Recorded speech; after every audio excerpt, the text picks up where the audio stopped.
হানি আসলো ইয়ারে কাঁদি ইয়া বাসা বাড়ে আনছে ও কয় কি আমাকে কয়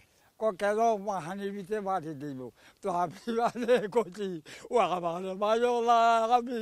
কোনো সময় দরিয়া বাসায় দিব না রে আমি 50 কোটি টাকা দাঁড়াইছি আমি মাটির উপরে রাখিব ওই আমার অর্থ দিয়ে বহু কষ্ট করছে রে বাইরে আমি হাসপাতালে নিয়ে দিবে নিশ্চয় এখন যে বসে পেয়েছি আমরা রাষ্ট্রকেন্দ্র 12 দিনে আমরা রাষ্ট্রকেন্দ্রে থাই যে না এইভাবে করে দিছে আমরা আইছি আমার জায়গা জমি নাই যে আমরা কুলে আমরা আইতেন না আমরা বুঝা হয়ে দাদা চাষি না ভাবছিল ওনাকে বাসায় দিবে আর কি তারপর কাঠের ইয়া করি আনি বসায় তারপরে এই যে দেখতেছেন বাক্সা ওখানে প্রায় 200 ফুট মাটি দিয়ে তারপর ওনাকে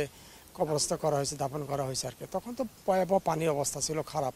কারণ জানাজা পড়ার মতো লোক পাওয়া যায় না এবং যে কাজ করবো ওরকম লোকের অবস্থা ছিল না অনেকে বলছে যে বেউরের মধ্যে দেওয়ার জন্য কিন্তু এটা আমরা আসলে চিন্তা করছি না আমরা এখানে আমরা দাফন করি কারণ উনি আমাদের ভাবি আমাদের বাড়ির ব্যাপারটা বুঝছেন এখানে আমরা এখানে রাখছি আত্মীয়ের বাসাত গেছে কেউ অন্য অন্য জায়গা চলে গেছে ঘর ভাড়া করে চলে গেছে কি করে এখানে থাকতে পারে না পানির জন্য প্রথম বৃষ্টি থেকে আমাদের ঘরের ভিতরে 1 ফুট পানি ছিল তারপরে পরের বৃষ্টি থেকে মনে করেন এই যে পানি এখন কমর উঠবে আমরা তখন থাকতে না পারি কেউ আত্মীয়ের বাসায় গেছে কেউ আশ্রয় কেন্দ্রে চলে গেছে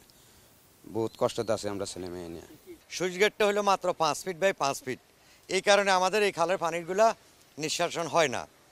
এবং আমরা ইরিগেশনের সময় মসজিদের সুইচ গেটে দিয়ে যে পানিটা দেওয়া হয় সেই কারণে আমরা এই গেটের কারণে ওই পানিগুলো আমরা ইরিগেশনের জন্য ঠিক মতন পাই না এই সুইচ গেটটা শুধু কিছু দালালে একমাত্র বসাই দিই এখন আমাদের এই জলবদ্ধতা সৃষ্টি করি আমরা হাজার হাজার মানুষ পানির উপরে বাসি আমরা সব পানিবন্দী হয়ে রয়েছি এখানে দেখুন তো পানি বুক পরিমাণ পানি এখানে আমরা আসা যাওয়া করতে কত কষ্ট ঘরে থাকতে বহুত কষ্ট হয়ে যায় চোখের উপর মানুষ চোখে দিয়ে রয়েছি বুঝলেন নি এই অবস্থা আমরা এখন দুর্ভাগ্য আছি সরকারের আমল থেকে শুরু করে বাজারমুখী থেকে যে খালের পাশে যে দোকানগুলো গড়ে উঠছে এই দোকানগুলোর কারণে আমাদের খালের পানি নিষ্কাশন পুরোপুরি বন্ধ হয়ে গেছে আমাদের অবস্থা খুবই করুণ অবস্থা ছিল আমরা কোনো রকম প্রাণে বাঁচিয়েছি আমাদের পরিস্থিতি এমন নিম্ন পর্যায়ে গেছে ভাই কোনো সাংবাদিক আসে নাই প্রথম কথা হচ্ছে আর ত্রাণের গাড়ি হচ্ছে আপনার মেইন রাস্তা দিয়ে হচ্ছে চলে যায় এদিকে কেউ ঢুকে না আপনি আমার বাড়ির অবস্থাটা আপনি দেখছেন এতটুকু পর্যন্ত পানি আমরা দাঁড়িয়েছিলাম আপনার কাছে ফুটেজ আছে এই আমাদের ভিতরের দিকে হচ্ছে আরো অবস্থা খারাপ